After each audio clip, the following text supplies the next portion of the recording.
Isa ka rin ba sa mga baguhang vlogger na sawang-sawa na saka e-edit ng video dahil may copyright claim yung mga ginamit mong music?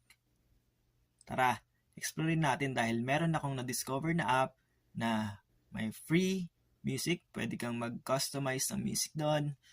Kung anong gusto mo, yun ang masusunod. Tara, that's for free! Upload mo ang GroovePad. At yan, may mga ano yan. Yung mga may ano na yan, may mga bayad yung mga yan. So maghahanap ka ng walang bayad. So parang itong Trap Trumble, wala siyang corona na nakalagay na yellow dyan. Now, download pic. Kailangan yung pindutin tong record. Tsaka kayo mag-record.